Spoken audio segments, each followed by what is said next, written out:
하나님을 경험하는 삶이란 제목으로 우리 말씀을 함께 살펴보고자 합니다. 자, 우리의 삶을 돌아보면 하나님께서 저와 여러분들의 삶 가운데 정말 개입하시고 간섭하셨다라고 밖에는 달리 설명할 수 없는 그런 일들이 참 너무 우리 많지 않습니까? 별로 없는 것 같은데요.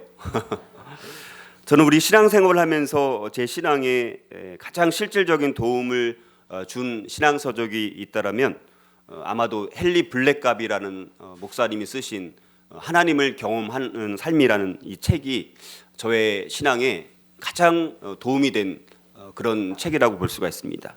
이 책은 그 어떤 신앙서적, 어떤 성경 공부 책보다도 굉장히 실제적이고 아주 구체적인 그런 책입니다.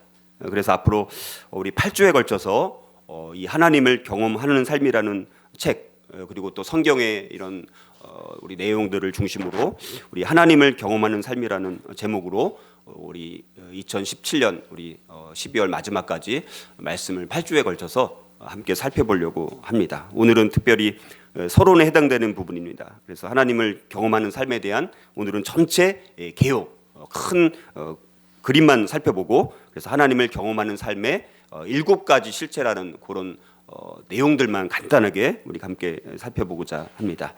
자, 하나님께서 성경의 인물들과 어떻게 함께 일하셨는지를 가장 잘 보여주는 예가 있다라면 하나님께서 모세를 부르신 사건, 그리고 모세의 사역을 통해서 하나님께서 어떻게 우리 사람과 함께 일하시는지 그것을 가장 잘 보여주는 사례가 있다라면 모세를 통해서 일하시는 하나님의 손길을 우리가 살펴보게 되면 하나님께서 우리 가운데 어떻게 일하시고 계시는지를 우리가 알 수가 있습니다. 출애굽기 특별히 2장에서 4장을 살펴보면 모세의 유년기, 그리고 하나님께서 모세를 어떻게 부르셨는지에 대해서 기록을 하고 있습니다.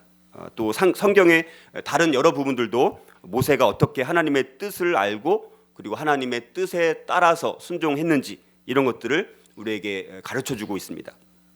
자, 그래서 이런 성경 말씀들을 통해서 우리는 하나님께서 모세를 부르신 것과 또 모세의 반응을 통해서 어떻게 하나님을 경험하는 삶을 살 수 있는지를 살펴볼 수가 있습니다. 먼저 하나님을 경험하는 삶의 7가지 실체에 대한 제목만 말씀을 드리면 아마 이미 하나님을 경험하는 삶이라는 성경 공부를 하신 분들도 아마 계실 텐데 다시 한번 우리가 복습을 해보았으면 좋겠습니다. 첫째는 하나님은 항상 우리 주위에서 일하고 계신다는 거예요. 하나님은 우리 주위에서 내가 알든 모르든 일을 하고 계시는 거예요. 두 번째는 하나님은 그래서 우리와 실제적이고 개인적이고 지속적인 사랑의 관계를 추구하십니다. 사랑의 관계. 세 번째는 하나님은 우리가 그분의 일에 참여하도록 우리를 초청하시고 부르신다는 거예요. 세 번째는 하나님은 하나님 자신과 또 자신의 목적과 길을 보여주기 위해서 성령님에 의해서 성경과 기도와 환경과 교회를 통해서 말씀하시는 하나님이시라는 것이죠. 그리고 다섯 번째는 하나님의 부르심은 항상 그런데 우리의 믿음의 갈등으로 몰아넣어요. 갈등을 겪게 만듭니다. 그래서 우리로 하여금 결단과 그에 따른 행동을 하나님께서 우리에게 요구하신다는 거예요. 그리고 여섯 번째는 우리는 하나님의 역사에 참여하기 위해서 우리의 인생을 하나님의 뜻에 맞게 그 다음에 뭘 해야 돼요? 조정해야 돼요. 조정하는 것이 참 어렵습니다. 그리고 마지막으로 우리가 하나님께 순종하고 하나님이 우리를 통해서 그분의 일을 성취하심으로 말미암아서 우리는 경험으로 하나님을 알게 된다. 자, 이것이 이 7가지 하나님을 경험하는 삶의 실체입니다. 우리 대부분은 이런 7가지 하나님의 일하심의 실체 가운데 우리가 살아가고 있는 거예요. 우리가 아마 인식을 하든 안 하든 7가지 이 실체가 우리 삶에 매우 중요합니다. 제가 봤을 때는 하나님을 경험하는 삶이 무엇인지를 이렇게 가장 명쾌하고 가장 정확하고 가장 실제적으로 가장 구체적으로 정리한 것은 아마 이 헨리 블랙가비가 정리한 하나님을 경험하는 삶의 7가지 실체가 아닌가. 우리가 이것을 알면 우리 신앙생활이 이것과 너무 밀접한 그런 내용들이 너무나 많은 것을 우리가 경험을 하게 됩니다. 그래서 오늘은 전체 큰 틀만 살펴보고 그 다음 주부터 이제 마지막 이번 11월 12월이 지금 오늘까지 해서 8번 남았습니다. 그래서 오늘 개요를 설명하면 7가지 실체를 매주 하나씩 살펴보면 7가지를 다 살펴볼 수가 있습니다. 그래서 우리가 정말 구체적으로 그리스도인으로서 하나님을 경험하는 삶을 살지 않으면 아무런 의미가 없는 거예요. 내가 그리스도인이고 하나님의 백성으로 살아가는데 하나님을 경험하지 않는다는 것은 아무런 의미가 없는 거 아닙니까? 그래서 우리 신앙생활에서 저는 이게 가장 중요한 것 같아요. 이 하나님을 경험하는 실체를 내가 알고 내가 그렇게 경험하고 있다는 것을 알고 깨닫고 내가 그렇게 경험하면서 살아갈 수만 있다면 그것은 가장 하나님께서 우리를 불러주신 그 부르심에 걸맞는 합당한 삶을 사는 것이 아닌가 그렇게 생각을 해볼 수가 있다는 것이죠. 그러면 우리가 하나님을 경험하는 삶의 7가지 실체가 무엇인지를 오늘은 개요만 살펴보는데요. 첫 번째는 다시 한번 하나님은 항상 우리 주위에서 일하고 계신다는 거예요. 하나님은 항상 우리 주위에서 일하고 계십니다. 우리가 인식을 하고 있든 아니면 우리가 인식을 하고 있지 않든 지금 현재 하나님은 저와 여러분의 인생에서 저와 여러분의 주위에서 일하고 계신다는 거예요. 보이진 않지만 지금 여기 임재하고 계세요. 그리고 이미 우리 예배 가운데 임재하고 계시고 우리 삶 가운데 우리와 동행하시면서 일하고 계신다는 거예요. 그런데 하나님의 사람들 사이에서의 가장 큰 비극 중에 하나가 뭡니까? 그것은 바로 하나님의 사람들이 하나님을 경험하기를 마음 가운데는 갈망하고 있지만 하나님을 매일 경험하고 있으면서도 그것을 전혀 인지하지 못하고 산다는 사실입니다.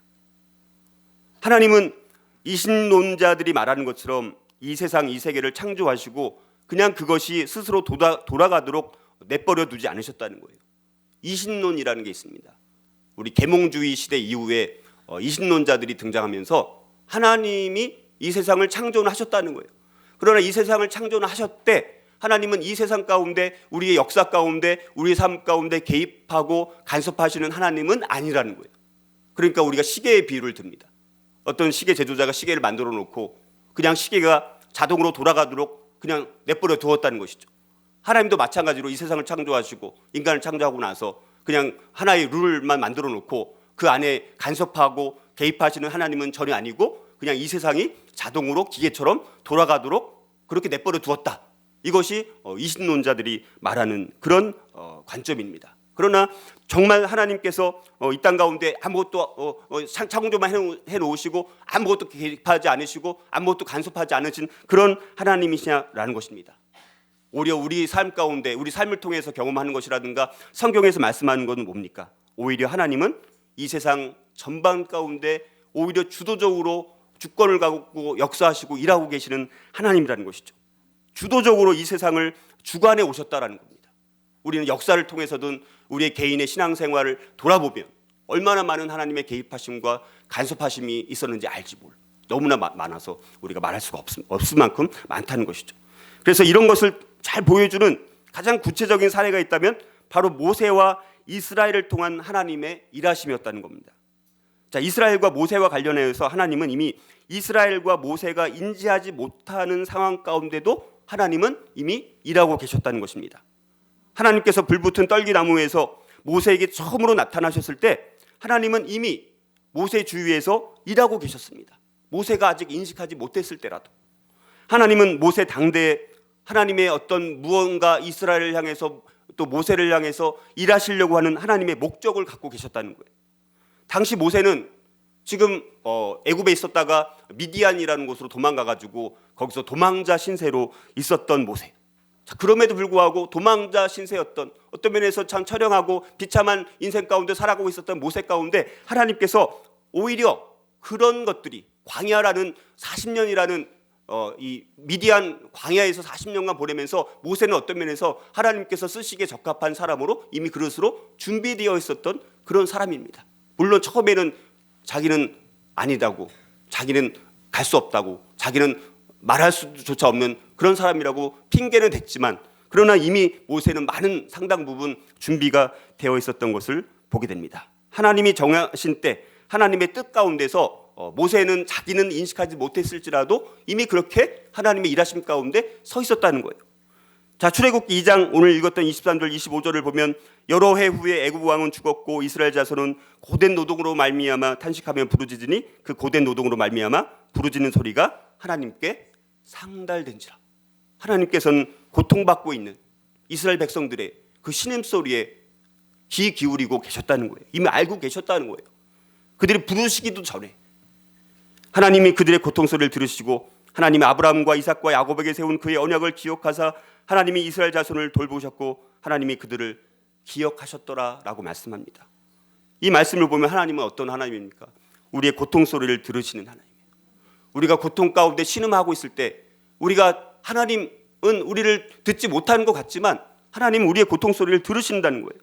그리고 우리와 맺은 언약을 기억하시는 하나님이에요. 아브라함과 이삭과 야곱에게 이미 약속하셨던 그 언약을 하나님은 한 번도 잊어버린 적이 없다는 거예요. 저와 여러분들도 마찬가지입니다. 그리고 우리를 돌보시는 하나님이에요. 하나님은 이스라엘 백성들을 그냥 방치해둔 것이 아니라 하나님의 때, 하나님의 사람을 통해서, 하나님의 방법을 통해서 이스라엘을 구원하시고자 하는 하나님의 계획하심이 있었다는 거예요. 하나님은 고통 가운데 있었던 이스라엘 자손들을 애굽에서 이제 드디어 때가 되었을 때 모세라는 사람을 통해서 하나님의 방법을 가지고 이제는 이스라엘 백성들을 구원하시고자 이제는 하나님께서 움직이고 일을 하기 시작하십니다. 자, 그런데 하나님이 이스라엘 백성을 구속하실 때 중요한 것은 모세 개인을 향한 하나님의 뜻이 아니라는 거예요. 하나님께서 우리를 사용하실 때는 저 한 사람, 여러분들 한 사람만을 위해서 일하시는 것이 아니에요. 하나님의 뜻은, 중요한 것은 이스라엘 백성 전체를 위한 하나님의 뜻 때문에 하나님께서 모세라는 사람을 불러주셔서 이스라엘 백성들을 출애굽할 수 있도록 하나님의 도구로 사용하셨다는 것입니다. 하나님은 이스라엘과 일하고 계셨고 모세를 그분의 역사의 주류로 합류시키기 위해서 이미 하나님은 다 준비하고 계셨다라는 사실입니다.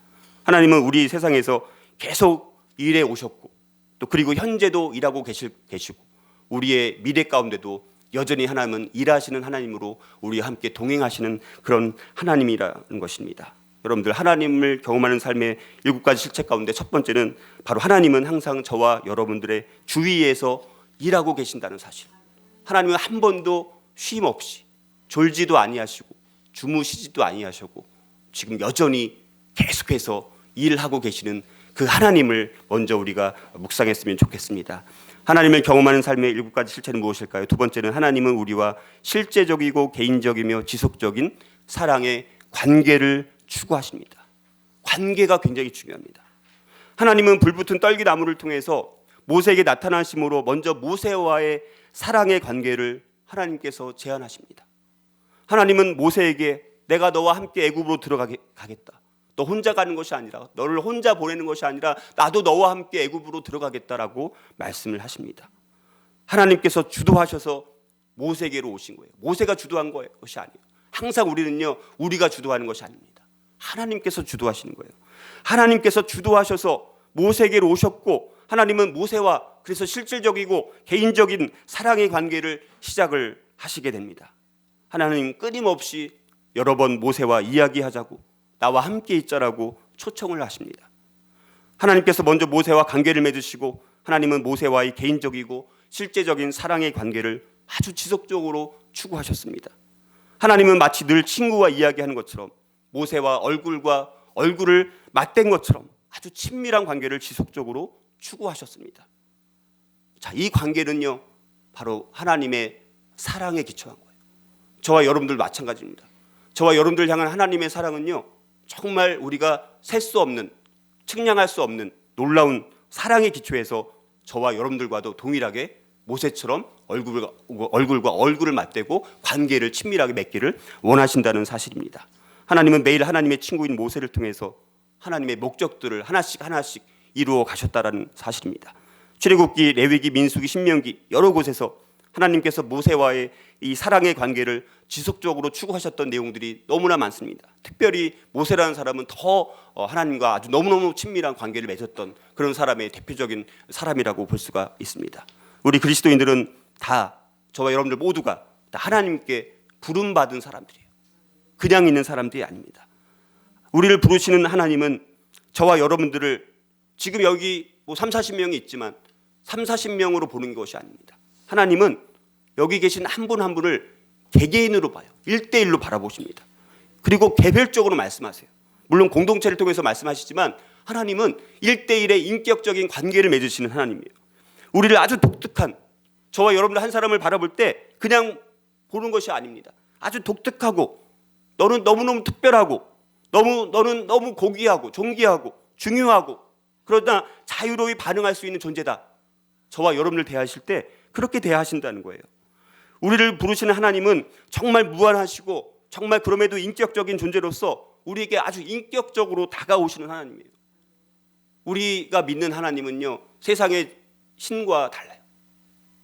그냥 무인격적인 존재가 아니라 인격적으로 우리를 대하시는 하나님이라는 거예요. 그래서 부름받은 우리는 한 사람 한 사람이 개개인으로 하나님 앞에 이름이 불려졌고 그분과의 관계로 1대1로 초대를 받은 사람들이에요. 하나님은 그래서 이사야서 43장 1절을 보니까 내가 너를 지명하여 불렀다라고 말씀합니다. 창조주 하나님께서 저와 여러분들을 특별한 사랑을 가지고 특별한 목적을 위해서 특별한 관계로 초청하셨다라는 사실입니다. 우리는 친밀한 관계로서 하나님께 알려진 바 된 것만으로도 너무 하나님 앞에 감사와 더불어서 놀라운 전율을 느끼지 않을 수가 없다는 것입니다. 하나님은 자신과의 사랑의 관계를 위해서 저와 여러분들을 창조하셨어요. 하나님은 그 무엇보다도 우리의 전 존재를 바쳐서 그래서 그분만을 사랑하기를 바라십니다. 하나님과의 이 사랑의 관계는 그래서 실질적이고 개인적이고 또 친밀한 사랑의 관계라는 것입니다. 이것이 하나님의 뜻을 알고 행하는 데 있어서 가장 중요한 요소예요. 이 하나님과의 관계가 빠져버리면 다 의미가 없어지게 되는 거예요. 하나님과의 사랑의 관계가 제대로 되어 있지 않다면 그 무엇도 제대로 된 것은 없다라고 말할 수 있습니다. 하나님께서 우리를 지으시되 하나님의 형상을 따라 지으신 주된 이유는 우리가 그분과 교제할 수 있기를 원하셨기 때문에 우리를 하나님의 형상을 따라 지으셨다라는 사실입니다. 하나님은 사랑이시고 우리 모두와 친밀한 관계를 여전히 갖기를 지금도 소원하고 계십니다. 더 친밀하게 너와 은밀한 아주 친밀한 그런 사랑의 관계를 맺고 싶다라고 인격적으로 저와 여러분들에게 말씀하시는 하나님이라는 것입니다. 자, 그래서 하나님을 경험한 삶의 두 번째는 바로 이렇게 우리가 하나님은 우리와 실제적이고 개인적이고 지속적인 사랑의 관계를 추구하신다는 사실, 거기에 우리가 어떻게 반응하느냐, 이것이 또한 중요한 것입니다. 하나님을 경험하는 삶의 7가지 실체는 또 무엇일까요? 세 번째는 하나님은 우리가 그분의 일에 참여하도록 우리를 초청하십니다. 우리를 초청하세요. 하나님의 목적은 이스라엘 자손을 애굽에서 구원하시는 거예요. 모세는 이런 하나님의 뜻을 성취하는 데 쓰임받은 도구였습니다. 하나님은 그래서 모세가 하나님의 역사에 동참하도록 모세를 초청하시는 거예요. 자, 우리를 초청하는 것은, 우리를 부르시는 것은 그 부르심 받는다는 것 자체가 정말 위대한 하나님의 일하신 바 앞에 쓰임받는 거예요. 얼마나 그게 큰 축복인지 모릅니다. 근데 많은 사람들이 하나님 앞에 이 놀라운 초청을 받으면서도 불구하고 그 초청을 거부하는 거예요. 대통령이 청와대에 여러분들 초청했을 때 거부하시나요? 그 초청을 받아들이지 않습니까? 출애굽기 3장 8절 말씀을 보니까 내가 내려와서 그들을 애굽인의 손에서 건져내고 그들을 그 땅에서 인도하여 아름답고 광대한 땅, 젖과 꿀이 흐르는 땅, 곧 가나안 족속, 헷 족속, 아모리 족속, 브리스 족속, 히위 족속, 여부스 족속의 지방에 데려가려 하노라. 하나님의 뜻이 이겁니다. 그런데 출애굽기 3장 10절 말씀을 보면 이제 내가 너를 바로에, 그 일을 하기 위해서 내가 너를 바로에게 보내어서 너에게 내 백성 이스라엘 자손을 애굽에서 인도하여 내게 하리라. 이렇게 말씀합니다. 이렇게 하나님은 언제든지 무슨 일을 하시고자 하면 한 개인이나 하나님의 사람들에게 먼저 하나님께서 하실 일들을 보여주십니다. 그래서 아모스 3장 7절 말씀 보면 주 여호와께서는 자기의 비밀을 그 종 선지자들에게 보이지 아니하시고는 결코 행하심이 없으시리라. 하나님께서 다 보여주신다는 거예요. 하나님은 그래서 하나님의 사람들을 통해서 하나님의 일을 이루어 가십니다. 이것이 하나님이 저와 여러분들과 함께 일하시는 방법이라는 거예요. 하나님의 소원은 어찌됐든 우리를 있던 자리에서 데리고 나와서 하나님이 그분이 일하시는 곳으로 우리를 데려가는 거예요. 그것이 하나님의 목적입니다. 우리는 근데 안 가려고 해요. 나와 손잡고 하나님께서 데려가려고 해도 우리는 그것을 거부합니다. 자, 그래서 중요한 것은 하나님께서 자신의 일을 우리에게 보여주실 때 그때가 우리가 반응해야 될 때예요. 그러나 우리가 막 서둘러서 되는 것은 또 아닙니다. 하나님은 수년에 걸쳐서 우리의 인격을 준비시키시거나 더 깊은 하나님의 사랑의 관계를 우리가 무르익어 가도록 우리를 이끌어 가십니다. 그래서 저와 여러분의 인생의 기초공사부터 사실 다시 하게 하십니다. 그러므로 우리는 이것을 믿고 인내를 가지고 기다릴 수 있어야 돼요. 이 기다리는 시간이 어떤 면에서 하나님이 저와 여러분의 인격을 다듬고 새로 빚으셔서 하나님 앞에 쓰임받는 그릇으로 만들어가는 과정입니다. 자, 그래서 우리가 하나님께서 우리 주위에서 일하고 계심을 깨닫는 두 가지 중요한 요소가 있습니다.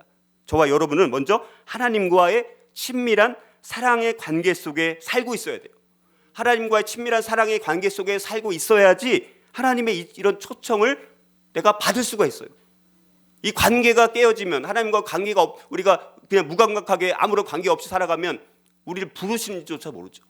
우리 주위에서 일하시는지조차 모르죠. 그래서 하나님과 친밀한 관계 속에서, 이 사랑의 관계 속에서 살아가는 것, 이것이 굉장히 중요한 거예요.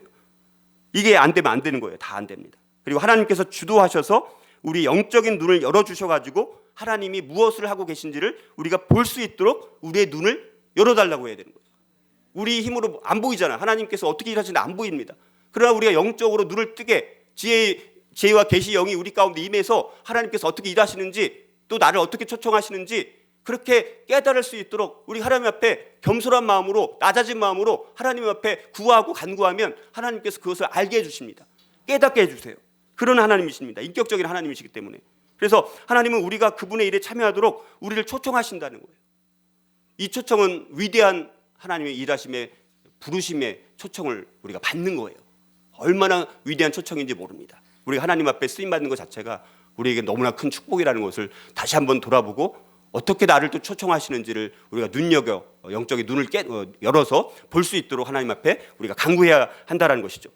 자, 하나님을 경험하는 삶의 7가지 실체, 네 번째는요, 하나님은 하나님 자신과 또 자신의 목적과 길을 보여주기 위해서 성령님에 의해서 성경과 기도와 또 환경과 교회를 통해서 말씀하시는 하나님이세요. 자, 하나님은 불붙은 떨기나무에서의 아주 독특한 경험을 통해서 모세라는 한 사람을 만나시고 또 자신과 자신의 목적 그리고 길들을 모세에게 다 보여주셨습니다. 그리고 하나님은 이 불붙은 떨기나무의 경험을 통해서 말씀하셨을 때 중요한 것은 모세는 그분이 하나님이신 줄을 알았다는 것입니다. 모르는 것이 아니었어요. 그리고 모세는 하나님께서 정말 무슨 말씀을 하시는지 모세는 알았다는 거예요. 주님께 대한 반응으로 무엇을 해야 하는지도 알았습니다. 요한복음 8장 47절 말씀 보면 하나님께 속한 자는 하나님의 말씀을 듣나니 너희가 듣지 아니함은 하나님께 속하지 아니하였음이로다. 그리고 요한복음 18장 37절 말씀을 보면 무릇 진리에 속한 자는 내 소리를 듣느니라 라고 말씀하고 계십니다. 하나님은 그 자신과 그 자신의 목적과 그 길을 드러내기 위해서 저와 여러분들에게 말씀하시는 하나님이세요. 하나님은 모세에게 나타나셔서 하나님의 뜻에 대해서 모세에게 분명히 말씀하셨습니다. 하나님은 모세가 애국으로 가기를 원했습니다. 그 결과로 모세를 통해서 이스라엘 민족을 구원하시기를 하나님은 원하셨습니다. 하나님은 아브라함에게 한 약속을 이행하시고 이스라엘에게 약속한 땅인 약속의 땅 가나안 땅을 주기 위해서 모세를 부르시고 또 하나님의 거룩하심, 하나님의 자비하심, 하나님의 놀라운 능력, 하나님의 이름, 하나님의 목적, 하나님의 길, 이것들을 다 모세에게 계시해 주었다라는 사실이에요. 그러므로 하나님이 말씀하셨을 때 그때가 바로 하나님과의 만남이 이루어지는 순간입니다. 하나님이 어떤 방법으로든지 우리에게 진리를 보여주시면 바로 그것이 하나님과의 만남이 되는 거예요. 그것이 하나님이 저와 여러분의 인생에 임재하심과 역사하심을 경험하게 되는 것입니다. 하나님께서는 우리와 관계를 맺고 계시고 우리와 대화를 나누시고 우리에게 말씀해 주시고 또 우리의 음성을 하나님도 여전히 듣고 계시는 분이에요. 우리 매일의 삶 가운데 주님께서는 우리에게 너무나 다양한 방법으로 우리에게 다가오시고 말씀하시고 하나님의 음성을 들려주시는 하나님이십니다. 그뿐만이 아니라 우리가 하나님을 인식하든 하지 않든 하나님께서는 우리의 모습을 지금도 여전히 지켜보고 계신다는 사실입니다. 항상 우리를 보고 계세요. 우리가 의식하지 못하는 그 순간에도 하나님께서는 우리와 대화하고 싶어 하시고 우리를 그 크신 사랑의 눈으로 여전히 쳐다보고 계십니다. 우리가 허물 많은 존재임에도 불구하고 우리가 죄 가운데 있을지라도 하나님께서는 우리를 너무나 사랑하셔서 그 허물과 죄보다도 그 허물과 죄는 안 보이고 우리를 향하신 우리 있는 그대로의 그 사랑의 모습으로만 우리를 쳐다보시는 하나님이십니다. 그렇게 인격적이고 신실하신 하나님이십니다. 그 하나님께서 우리에게 하나님의 음성을 들려주는 네 가지 방법이 있습니다. 그것이 네 가지죠. 하나님은 성경을 통해서 말씀하세요. 우리가 성경을 날마다 그래서 뭘 해야 돼요? 성경을 읽어야 돼요. 성경을 읽지 않고 하나님의 음성을 어떻게 들을 수가 있겠습니까? 성경을 꾸준히 읽고 성경을 공부하고 말씀을 날마다 묵상해야 되는 거예요. 성경을 통해서 말씀하시기 때문에 어떤 특별한 계시를 통해서 하나님께서 말씀하실지도 모르죠. 그런 것은 거의 근데 없어요. 일어나지 않아요. 그것을 너무 기대하지 마십시오. 두 번째, 하나님은 기도를 통해서 말씀하십니다. 자, 우리가 기도 가운데 하나님께 초점을 맞추고 잠잠히 하나님의 음성을 듣고 기다리면 하나님께서 우리에게 기도를 통해서 말씀하십니다. 하나님은 환경을 통해서 말씀하세요. 우리 주변에서 일어나는 그래서 사건들, 우리 주변에서 일어나는 많은 일들 그냥 우리가 지나치면 안 되는 거예요. 우리 주변에서 일어나는 일들, 사건들 그거를 우리가 이해하고 해석할 수 있어야 돼요. 그것을 통해서 하나님의 음성을 들을 수 있습니다. 그리고 하나님은 교회를 통해서 말씀하세요. 몸된 교회와 지체들을 통해서 말씀하십니다. 그래서 다른 지체들이 무슨 말을 하는지 들을 수 있어야 돼요. 자기 혼자 막대기 신학으로 가는 것이 아니라 매주 신앙이 되어서 다른 지체들과 더불어서 하나님의 음성이 다른 지체를 통해서 어떻게 나에게 들려지는지, 그 교회를 통해서 말씀을 통해서 어떻게 들려지는지 그것을 우리가 들을 수 있어야 돼요. 자, 그래서 우리가 하나님께서 하나님 자신과 자신의 목적과 길을 보여주기 위해서 특별히 우리 안에 내주하시는 성령님에 의해서 성경과 또 환경과 기도와 교회를 통해서 말씀하신다는 사실, 이것에 우리가 늘 귀 기울이고 눈을 떠서 하나님 저에게 어떻게 말씀하시는지 보여주시고 제가 들을 수 있도록 저를 낮춰주시고 하나님 주파수를 나에게 맞추는 것이 아니라 하나님 주파수에 맞추게 해주십시오. 우리가 그렇게 하나님 앞에 나가야 되는 거예요. 하나님을 경험하는 삶의 7가지 실제, 이제 5번째는 뭘까요? 하나님의 부르심은, 중요한 건 항상 우리를 믿음의 갈등으로 몰아넣고 결단과 그에 따른 행동을 요구하신다는 거예요. 자, 네 번째까지는 다 좋아요. 자, 하나님께서 말씀하시는 거 듣기 얼마나 우리 사모하지 않습니까? 그러나 문제는 뭡니까? 그 말씀 앞에 우리는 갈등하게 된다는 거예요. 이 갈등을 우리가 이겨내지 못해요. 거기서 넘어집니다. 첫 번째 넘어지는 자리가 바로 여기예요. 하나님의 초청 혹은 부르심은 모세를 믿음의 갈등으로 몰아넣고 모세로 하여금 결단과 그에 따른 행동을 하나님께서 요구하신다는 사실입니다.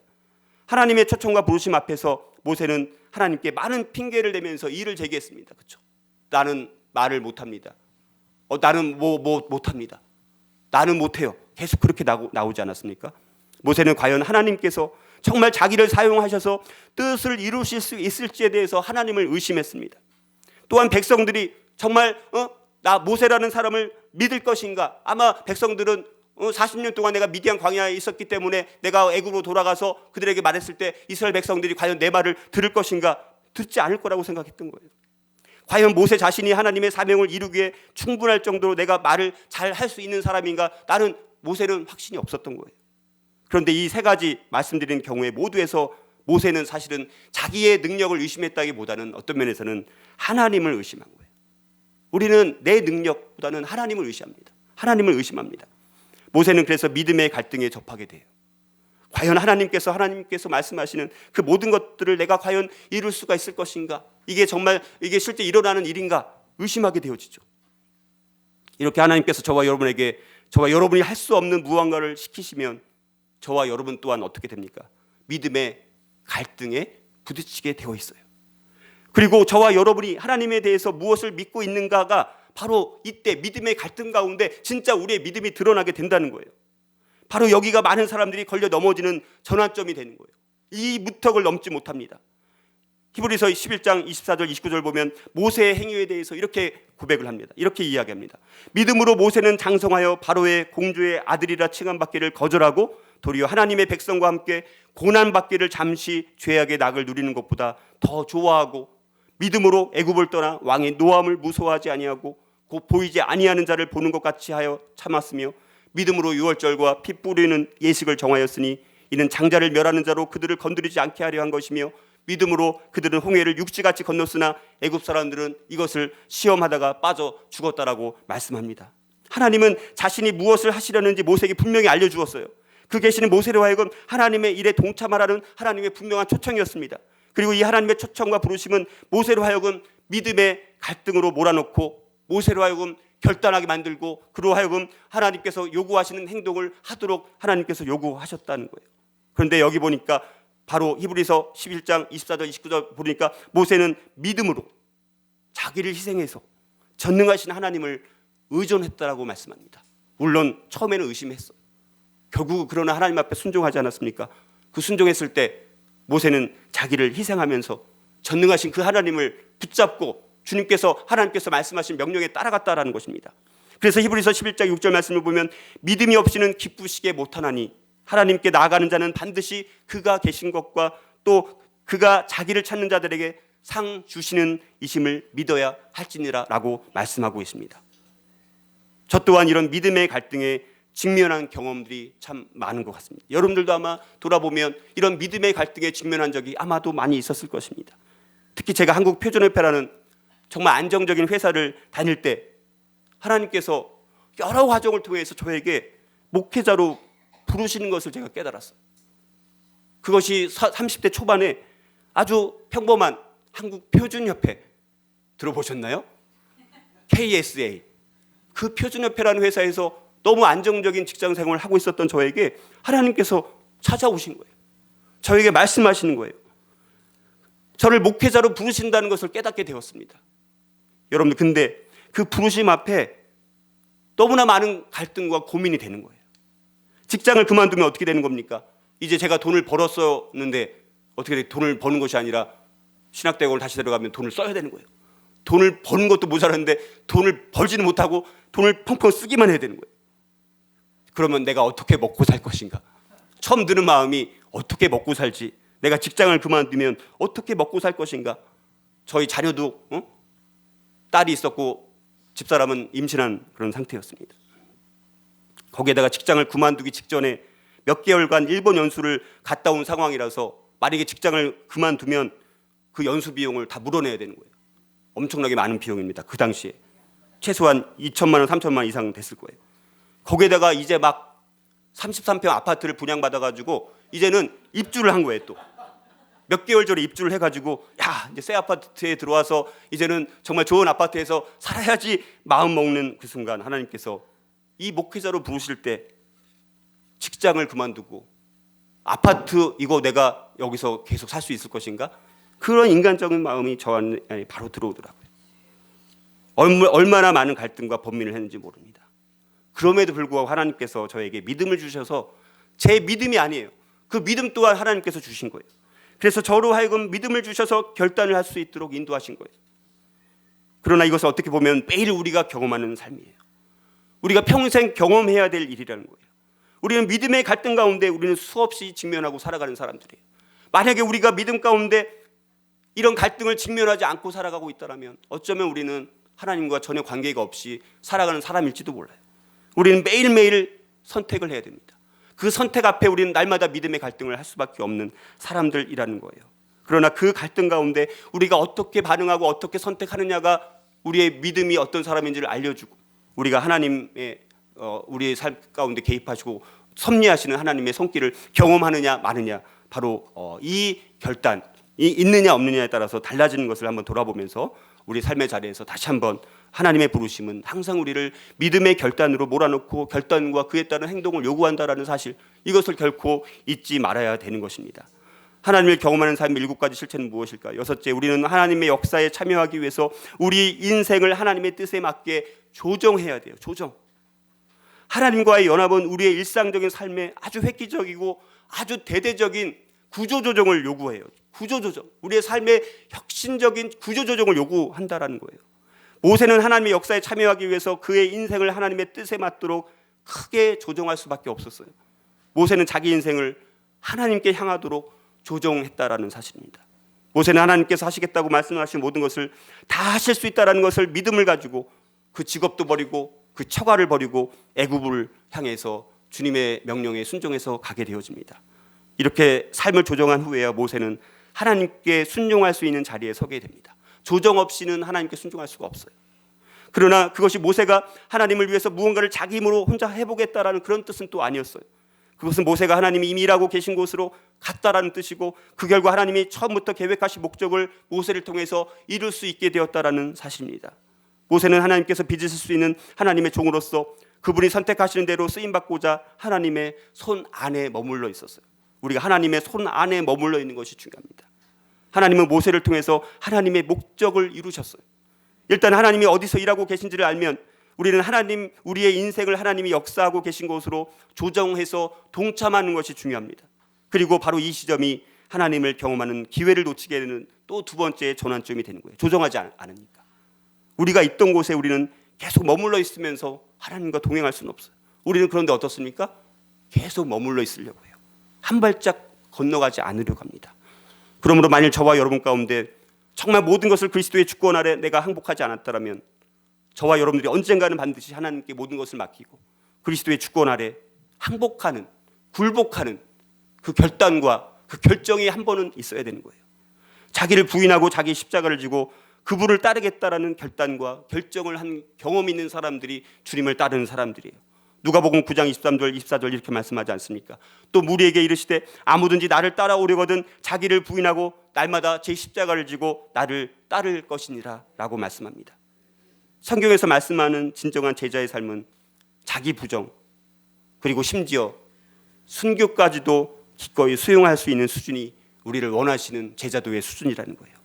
제자도는 자기 십자가를 지고 자신을 부인하고 자신의 삶을 예수님의 삶과 같은 그 노선에 둠으로 예수를 따르겠다는 신중한 결단을 수반하는 것이 제자도의 걸음입니다. 참된 신앙은 하나님께 대해 바른 생각만 갖는 것으로 충분하지 않습니다. 하나님은 이런 분이야, 하나님은 저런 분이야, 하나님은 우리를 위해서 위대한 일을 하셨어, 이렇게 말로 하는 것이 끝나는 것이 아닙니다. 필요하다면 내 목숨을 내놓더라도 하나님을 따르는 것이 진짜 신앙이라는 거예요. 예수님을 따르는 삶은 자기를 부인하고라는 말씀을 통해서 어떤 삶입니까? 기꺼이 자기 집착이 아니라, 내 집착에 빠진 삶이 아니라 내 부정, 자기 부정의 삶을 살아가야 할 것을 말씀하고 있어요. 제 십자가, 자기 십자가를 지고라는 말씀을 통해서 우리가 날마다 편안한 길이 아니라 고난의 길, 좁은 길을 걸어갈 것을 말씀합니다. 나를 따를 것이냐라는 말씀을 통해서 매 순간 내 뜻이 아니라 바로 하나님의 뜻에 순종해야 할 것을 말씀합니다. 이 세 가지가 이루어질 때 진짜 우리는 제자로서의 삶을 산다라고 말씀할 수가 있습니다. 우리가 얼마나 이 세 가지를 살고 있는지를 돌아보면서 내 삶 가운데 하나님의 뜻에 맞게 내 삶을 얼마나 내가 조정할 수 있는 그 제자도의 자리까지 내가 가고 있는가, 그것을 한번 돌아볼 수 있기를 주의 이름으로 축복합니다. 하나님을 경험하는 삶 마지막 일곱 번째는 우리가 하나님께 순종하고 하나님이 우리를 통해 그분의 일을 성취하심으로 말미암아 우리의 경험으로 하나님을 알게 됩니다. 모세는 하나님께 순종함으로써 자기의 힘으로는 도저히 이룰 수 없는 것들을 자신을 통해서 하나님께서 이루시는 것들을 모세는 경험을 하게 됩니다. 모세가 하나님께 순종하고 하나님이 모세를 통해서 그분의 일을 성취하심으로 말미암아서 모세는 경험으로 하나님을 구체적으로 실제적으로 알게 되었다라는 사실입니다. 모세는 하나님께서 모세를 통해서 이스라엘 민족을 애굽에서 구원해내신 그렇게 엄청나고 중요한 일에 자기가 쓰임받았다는 것을 나중에 깨닫고서 이 부족한 종을 하나님께서 이렇게 사용하셨구나 라는 것에 대해서 얼마나 감사하고 겸손한 마음이 들었을까요? 모세는 순종함으로 하나님께서 모세에게 말씀하신 것들을 이루게 되었습니다. 그런 동안 하나님은 모세를 쓰셔서 하시고자 하는 또 하나님의 일을 이루셨어요. 그 순종의 단계가 올라감에 따라서 모세 그리고 이스라엘 백성들은 하나님을 더 가까이 알게 되는 거예요. 우리의 순종의 단계가 더 올라가면 올라갈수록 하나님을 더 구체적으로 경험하게 되는 거예요. 우리의 순종의 단계가 낮아지면 하나님을 경험하는 것도 제한적으로만 경험할 수밖에 없다는 거예요. 모세는 하나님께 순종하면서 그분을 경험으로 알게 되었고 하나님은 모세를 통해서 자신의 일을 결국은 성취해 가셨습니다. 하나님께 순종하면 순종할수록 우리는 더 하나님을 더 잘 알 수 있게 되어지고 그분의 음성을 더 정확하게 우리가 분별할 수 있게 되는 거예요. 이것이 반복해서 계속해서 쌓여가면 우리가 하나님과 더 친밀한 관계를 맺고 더 하나님을 더 구체적으로 알고 더 하나님 앞에 우리가 누리는 기쁨과 감사, 더 구체적으로 우리가 그 기쁨과 감사를 누리고 살아갈 수 있게 되는 거예요. 그 축복이 우리 가운데 경험되어져야 되는데 우리는 그 순종하지 못함으로 인해서, 조정하지 못함으로 인해서 우리가 그 얼마나 놀라운 그 영적인 축복들을, 우리가 신령한 축복을 누리지 못하고 살아가는지 모른다는 거예요. 우리 안에 성령님이 계시고 그 성령님께서 우리를 아버지 하나님의 뜻으로 인도하는 것이 성령님의 역할입니다. 그래서 우리가 성령님께 우리가 묻고 성령님께 우리가 함께 동행하는 삶을 우리가 그래서 살아가야 되는 거예요. 우리의 힘으로 되는 것이 아니라 철저히 하나님께 의존적이 되어야 돼요. 우리가 주도하는 것이 결코 아닙니다. 하나님이 주도하시는 것을 우리가 봐야 되는데 그것은 관계를 통해서 가능하고 그 친밀한 하나님과의 관계를 통해서 하나님께서 우리에게 말씀하신 것을 우리가 들을 수 있고 그때 우리 믿음이 더해져서 하나님께서 말씀하신 것을 우리가 우리 삶을 조정해서 하나님 앞에 순종으로 나아갈 수 있게 되는 거예요. 이런 패턴이 우리 삶에 계속해서 반복되는 거예요. 이것을 알면 얼마나 하나님 앞에 순종하는 것이 재미있는지 몰라요. 물론 힘들죠. 아까 말씀드렸던 그 갈등, 믿음의 갈등, 그거는 고통스러워요. 하지만 그 믿음의 갈등을 내가 넘어서 이겨내고 하나님의 도우심으로 우리가 믿음의 결단을 하게 되면 그때 순종했을 때 하나님께서 우리에게 주시는 정말 내가 예상하지 못하고 경험하지 못하고 생각하지 못했던 하나님의 놀라운 축복들을, 그 축복들이 물질적인 것이 아니더라도 신령한 축복들을 우리가 경험하게 된다는 거예요. 지금까지 하나님을 경험하는 삶의 7가지를 실체를 우리가 살펴봤어요. 저는 여러분들이 이 7가지 실체가 우리가 하나님을 경험하도록 안내하는 가장 좋은 지침이 되는 그런 말씀이라고 볼 수가 있습니다. 앞으로 남은 7번의 이 설교를 통해서 하나님을 경험하는 삶의 7가지 실체를 경험할 뿐만 아니라 저와 여러분들의 삶 가운데 정말 하나님께서 쓰실 수 있는 내가 종이 되기로 결단하는 결단이 있어야 돼요. 하나님께서 원하시는 대로 내가 변화받는 삶을 살기를 원한다라는 소망을 가지고 하나님 앞에 나갈 수만 있다면 하나님께서 이 마지막 2017년 이제 오늘까지 8주가 남은 이 시간들 동안 우리가 하나님 앞에 정말 하나님을 경험하는 삶을 우리가 정말 사모하고 그것을 깨닫고 내가 결단함으로 말미암아 우리가 2018년을 지금부터 준비해야 돼요. 2017년 12월 31일 날 그때 가서 2018년을 준비하는 것이 아니라 지금 남은 한 70일 정도의 시간을 통해서 우리가 이것을 통해서 하나님 앞에 하나님의 일하심이 무엇인지를 구체적으로 알고 경험하고 그래서 2018년을 지금부터 기도하는 마음으로 준비되어져서 내년에는 더욱더 저와 여러분들이 하나님 앞에 귀하게 쓰임받는 그런 복된 삶이 되실 수 있기를 주의 이름으로 축복합니다. 우리 함께 기도했으면 좋겠어요. 하나님, 오늘 말씀을 통해서 하나님을 내가 경험하고 있음에도 불구하고 깨닫지 못했던 것들이 있었습니다. 하나님, 그리고 하나님 앞에 내가 결단하지 못했던 것들이 있습니다. 하나님이 다시 한번 결단할 수 있도록 저 마음을 인도해 주시고 깨달을 수 있도록 인도해 달라고 같이 통성으로